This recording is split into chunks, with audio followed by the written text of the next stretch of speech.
up your engine.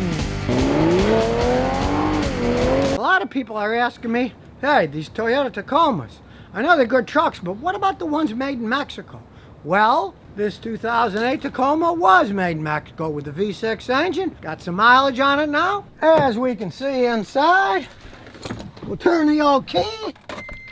It's got 134,267 miles on it. And how has it held up? Well, I'm going to show you. First of all, the owner's just done normal maintenance. Engine oil change, transmission oil change, a set of brake pads. We're talking about minimal maintenance. Now, as you can see, overall, it's still a great looking vehicle. The rims are still in excellent shape. The paint and finish is still in excellent shape.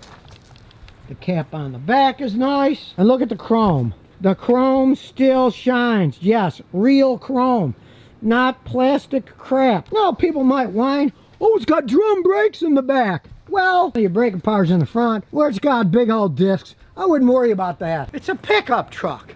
It's not a race car. Disc brakes or so, they don't fade when you're racing. Stop, accelerate, stop, accelerate, stop, accelerate. Back brakes mainly keep your vehicle stopping straight, not pulling to one side and the other. Drum brakes work fine for that. Plus, if you do a lot of going in dirty situations, the drums actually hold up better than the discs do. You're gonna get less rust, less corrosion. It's a better sealed system than an open disc with calipers that squeeze it. They got a lot more mud and crud in them. And as far as I can tell so far, even though this thing was made in Mexico, kind of sneaky though, it says manufacturing de Baja California. Well, that's Mexico. That's not the United States. Look down here, it says made in Mexico. They have to say that. But when I look inside, the fit's still good. Yeah, leather seats fading a little, but it is 13 years old. The dash and everything's still in decent shape. It's got a reasonable amount of room in the back too. As we go in the back, got its own door, not some folding crap. Got a reasonable amount of space back here with headrests. It's a decent back seat. A lot of people will opt for these pre-runners just because of that. Funny that it says SR5, because originally that was 5-speed standard transmissions, but it's an automatic. So in these days, names often don't mean anything.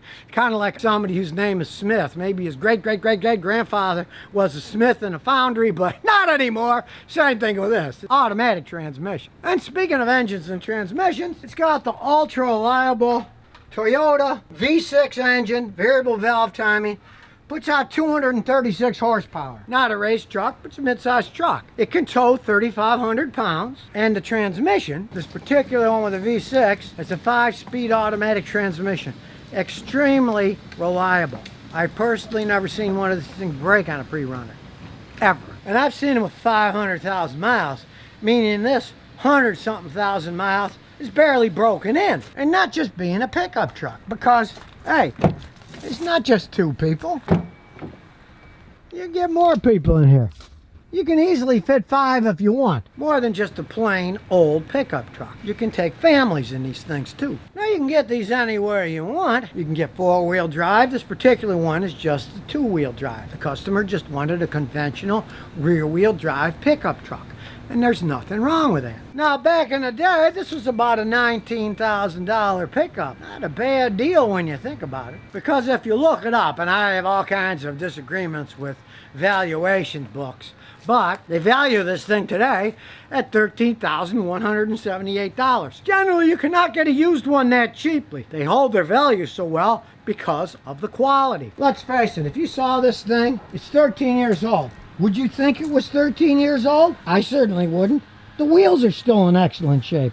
The chrome is still shining. And when we go in the back, check it out.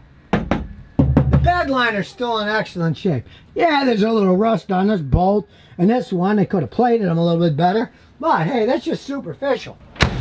Sounds nice and solid because it is. So let's close the hood and take it for a ride. Typical Toyota product. May have over 100,000 miles on it, but it starts right up. It sits at a reasonable height, it's nice high up in the air, and it sounds like a truck, there's no arguing that. Now it's got the low air pressure tire on because one of the sensors is worn out. That's just typical. When they get old, like any other vehicle, each sensor has a battery. The battery wears out, then you got to replace the sensor. The batteries aren't replaceable, so over time you'd have to change all 4, or just give up with a stupid light, get an air gauge and measure them yourself every once in a while. Now we'll see how it accelerates.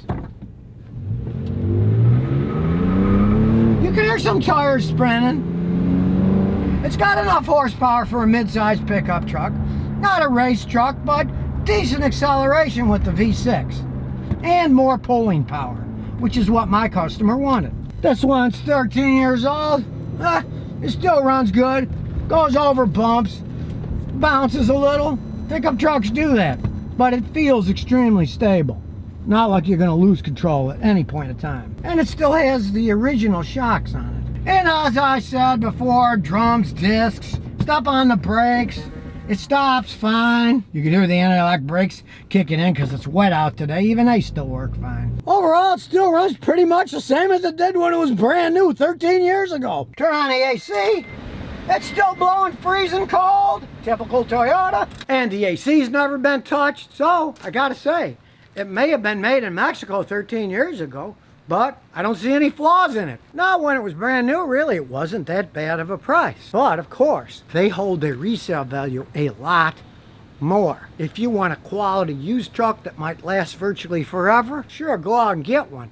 But if you're looking for a really cheap pickup, you're going to have to forget Toyotas because people don't sell them cheaply. They know they hold their resale values. In that case, you'd probably be better off getting a Nissan Frontier used or a Ford Ranger used. Let's say you want a knockaround truck, but you don't want to pay much. You're not going to get one of these cheap. The quality's too good. Unless you can find a really old Tacoma that's going for not much. It's 25, 30 years old or something. But even then, they go for a reasonable amount of money. And here's some more wise advice if you think about buying one. Don't buy the four-wheel drive system unless you absolutely need it. You're going to pay more. You're going to get worse gas mileage. Realize this thing is no gas miser even with two-wheel drive. Now here's a weird fact. This is a 6-cylinder automatic two-wheel rear-wheel drive. It gets about 16 miles a gallon in town.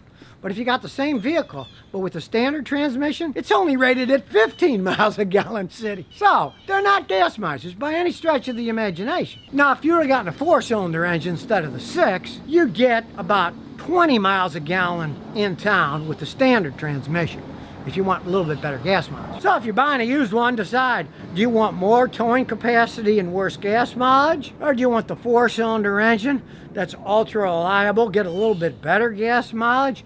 And if you're the type of person that keeps your cars for a zillion miles, a standard transmission that's pretty much indestructible. I've never seen one of the truck transmissions ever break down. Well, that's up to you, but as far as I can tell with this Mexican-made Tacoma, seems perfectly fine to me. I haven't seen any problem. The customer hasn't seen any problems. Made in Baja California, Mexico. Not California, USA, California, Mexico. I gotta say, I'm pleasantly surprised. 10 years old, the chrome's still good, the paint's still good. Hey, nothing wrong with that. The Japanese have kept them in Mexico in line building these cars. Quite a bit of quality with them. At least in 2008. Who knows? When the 2020 ones are this old in 2032, I'll give a review then if I'm still around. And here's some bonus questions and answers. HP814046 says, is a 2005 Jeep Liberty a good car? Well, it's a lot better than the new ones, I'll say that much, because that was before Fiat took over Chrysler. Now it's Fiat Chrysler. And they were better made before. Ever since the Italians have taken over, the quality has gone, and it wasn't the greatest to start out with. Now, back in 06, I had customers with them, and they were relatively happy. I mean, if they had an automated transmission, that was always the first thing to break. And if you're talking about buying an 06, it's 15 years old now, definitely pay a mechanic like me to go through it with a fine-tooth comb, check all the transmission data with this live scan tool to make sure the transmission's good, check the engine. Always want a mechanic to check out a car that old. You never know, it's wrecked, flooded, stolen, what happened. But they certainly are better than new ones. I would never advise anybody, except my worst enemies, to buy a brand new Jeep Liberty. They just don't have the quality that the older ones did. The Italians took over, quality started to take a nosedive. Their actual, strangely enough, their highest quality of the Jeeps was when Mercedes-Benz, when it was Daimler Chrysler. Some of them had German transmissions in them, and they were actually starting to make them better. But the Germans were losing so much money that they got rid of Chrysler, and they lost billions of dollars on a deal, but at least they were smart enough to get out of it and say, well, we lost enough. Stop throwing good money after bad, and they said goodbye to Chrysler. They didn't get rid of it because they were good cars. They were losing money on the deal. So if you never want to miss another one of my new car repair videos, remember to ring that bell.